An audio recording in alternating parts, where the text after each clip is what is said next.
Man, Dre gang, what's good, y'all? Your boy's back, and I was able to go to the DFW slash Dallas regional this weekend on Saturday, and I did surprisingly good despite me not being able to really practice this format. But y'all know I'm a simple man. I see dragons, I go boom, right? So I decided to pull up with Dracotails, and of course I had to bring up my Dracotail and Dragonmaid spice. You know, shout out to Dragonmaid players. And I got some other spicy text too that I thought would help the deck advance. And turns out I was right.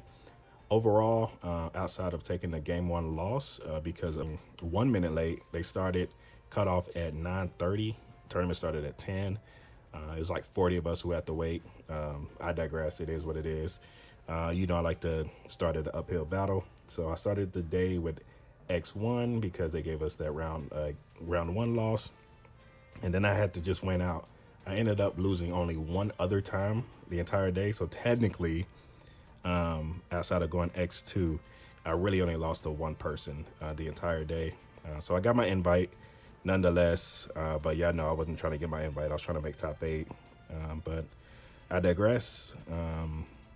Like, comment, and subscribe down below for more content, more dragon content. I got more variants of the Dracotail decks and Dragonmaid decks to show y'all. And it's only gonna get better from here. So of course we're gonna start with the Dracotail engine. 3 Rahu, standard. 3 Ketu. 1 of each of a trap. Of course they recycle each other. If y'all don't know what the Dracotail cards do, I'll show a video showing them in action, but everybody should know them by now. And if you don't know, you will learn soon. Then of course, 3 MVP. And 3, 1 and 1. So this is, I think, the perfect engine for Dracotails if you're going to add another sub engine, which at the moment the deck isn't good enough to go pure per se. But I did learn something over the weekend that this is basically a monster mash deck. Outside of these three, and these 2, you don't need no other spells and traps. Everything else is not needed. You can go full other monster engine, hand traps, and you'll see great success, I promise you. This deck's ability to recycle those hand traps and use dead hand traps as fusion fodder, so even the Mo Charmies aren't dead going first, you'll just fuse them off. The deck is amazing at doing that. So yeah, that's the Dracotail engine. It was perfect ratio. It was nothing that I needed to cut or add. Now for my hand traps, I decided to go with 2 Nibs, 3 Ogres, which Ogre came in clutch, 3 Ash, of course, Ash is Ash, 3 Fuwas, Perlia, and then I decided to go with a small canine package with the 3 Azunas and the 1 Lupus. Azuna came in super clutch, man. Especially with the matchups I went against, probably it was, I didn't really see Yummy as much as I would like. I probably went against 2 Yummies, 2 Dracotails, and then like 4 K9 variants, whether it was Vanquish Soul or Christian.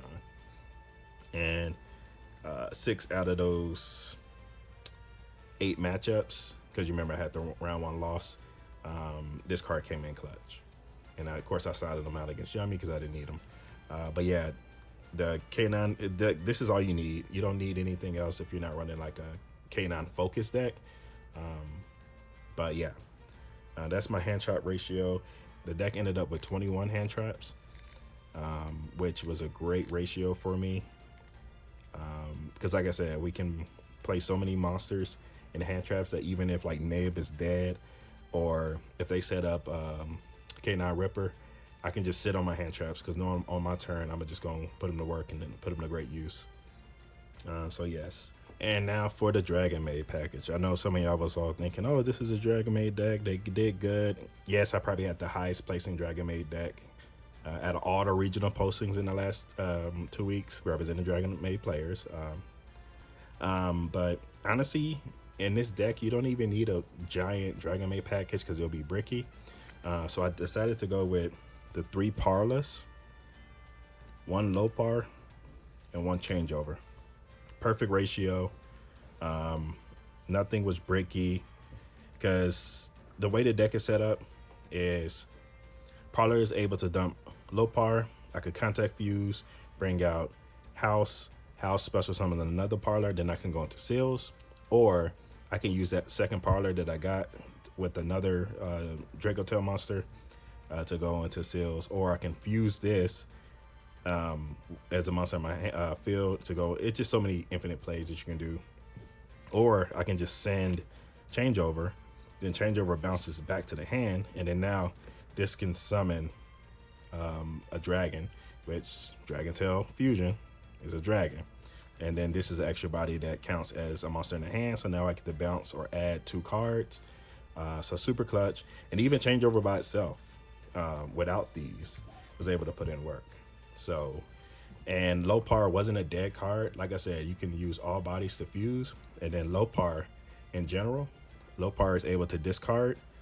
And I get to select a monster on the field. That monster's effect can be activated to the end of this turn. So it's like a mini imperm, so to speak. So it's only a small 5-card package. Perfect ratio. It gives that extra fusion options and extra combos that allow you to extend and not be so linear. Because I feel as though Dracotail suffers from being linear and straightforward by itself. With another engine, it kind of makes your opponent overthink or underestimate you, not knowing that you got to extend those. And for the 2 last cards in my deck slot, I went with Light End and Dark End, aka the Brothers of Destruction, aka Undertaker and Kane. These cards were phenomenal. It was basically either extra body to push under nib on the 4 summons, or it was that extra fusion option. Like, think of it as a polymerization, but it's also a body for the polymerization, right? It's so many infinite plays. I can use this fuse, and then I can link both these off to go into a heretic seal. It was just phenomenal. Amazing cards. Definitely going to bump the ratios up. I think moving forward, this would be a great option for every Dracotail player to at least play 1-in-1 at the very least, because it's that extra fusion option that sometimes with this deck you can break by not having the ability to fuse or not having enough names. And now I don't have to like discard Famina to fuse. I can use this to fuse Famina and another card. Summon my boss. My boss bounce Famina back to my hand. Famina's effect set the reinforcement Rahu or Keto, and then you just pop off from there, right? Then it just snowballs. So yeah, the deck, these 2 cards overperformed. Didn't side them out not once. Good going first or second. This has the effect to destroy a monster on the field too, so it's that extra pop where like my opponent has to respect it. And they're pretty respectable beefy monsters that can help, again, push for game to get over 8,000 worth of damage after I bounce their field or pop their field. So that's the deck. I believe it was 44 or 43 main deck count. Deck performed well. The matchup, it wasn't a single matchup I went up against that was like overwhelming, or I didn't feel as though I could win. The deck's ability to push through hand traps was phenomenal. The deck's ability to break boards was even more phenomenal. And for the extra deck, it had Seals, of course, MVP, SP comes up, and Spirit. Spirit, link off that dragon, that spellcaster to go into a dragon, the dragon go to Seals. Self-explanatory. And for my K9 package, I was going to go with Ripper. I decided to go with Vimana just because it was a generic monster negate. And like with Ripper doesn't stop anything on the field. So like I would go Ripper against the K9 player, and then the K9 player would, summon their monsters and stuff. And then they'll also go into Ripper, and then they'll just pop off from there, search out their plays. And then like I'm just sitting there watching, right? If I had a Ripper, right? Because Ripper can't stop Ripper. But if I had this forced them to play weird, where it's like, all right, I got to force out this negation. So they'll do some things out of sequence just so that the Ripper can properly respond and pop off, right? I'll force them to use their Nash Knight early or something like that. And that's all I want to do. I just want to make them slow the game down so I can break their board next turn, right? Obviously, Sky Crisis does Sky Crisis things. And for my fusion, went with Secretarian Dragon, of course, Clutch. This is good with Dark End and Light End because all I need to do is fuse this with any of the spellcasters, the Dark End and Light End, and then I can use this effect to special summon another body and go from there. It kind of snowballs. This card is amazing. Philia Regis, Clutch. I can even use Dark End or Light End Dragon to fuse with the Art the Lion. I can even use the Dark End or Light End Dragon to fuse with Art the Lion to summon Philia, right? So now I got Philia, and I know that the Art the Lion that I use to summon Philia would just come back later, because if 2 cards is into the graveyard at the same time, they can revive themselves. So this card was clutch, and then obviously with the Dragonmaid package, I can summon this during my opponent's standby phase. And with the Dragonmaid package, Xiao, House, and Ladies Dragonmaid. Self-explanatory. Like I said, it's a small, super small Dragonmaid package. Doesn't cost too much room and puts in too much work. Xiao was MVP. Just came in clutch. The game that I lost, I forgot to use the standby effect to special summon from the grave, and that definitely affected the duel. It's a whole lot of things that affected that duel. I got tilted, but it is what it is.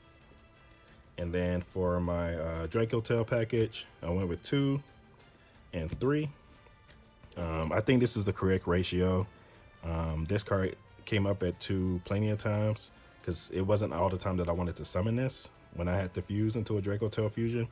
So that second body was just like, so I can summon this first and then eventually go into this, and then this pops another card. It comes up like that. But yeah, that's my extra deck. For the side deck, I decided to go with Duster, 3 Book of Eclipse. Eclipse came in clutch. It was definitely the best sided card because it was a lot of times I would keep this in going game 3 too if I needed to. Super clutch card. Depending on the matchup, like booking their monster face down basically takes out a material that they could use outside of Dracotail, or maybe Mitsu, which I didn't see Mitsu yesterday. They couldn't use the body, right? They can link it off. They couldn't do anything. Went with 2 Droll just because, you still got to respect rides on Mitsu variants. 3 Lancia, you still got to respect Malice, and then also Crystron, which that did come up round 9. 3 D barriers. Obviously, you got to respect all the big 3 decks have Exceed, Synchro, or Fusion. And this did come up and win me a few games. And then I decided to go with DD Crow instead of Bestials, because you don't really need dragons to fuse with anything in your deck per se. So Crow was good going first or second. It's good against K9 when they try to interact with me, and that did come up when they tried to K9 me, and then I just banished the Lupus. So now they just had to watch me play, and then there was GG no re after that. Yeah, it was a great ratios. It was probably a few things that I'll swap out. Like the artifact was just basically sitting there for the sake of sitting there. Probably would have had rather maybe had a more all-around hand trap, but again, Malice is so scary that you got to respect it until at least the ban list happens. But yeah, that's the deck. Did great. Shout out to all my opponents. Even my round 9 opponent, he got a slow play warning, and I guess he didn't know the rules that you can't waste time for the sake of wasting time, right? You got to do something. So he learned the hard way, and I was still able to beat him regardless. And yeah, so if you got any questions, comment down below. Expect a video soon showing the deck in action so you can see the combo line. And yeah, we're going to keep it rolling, and I'll show you more dragon decks in the future. Peace.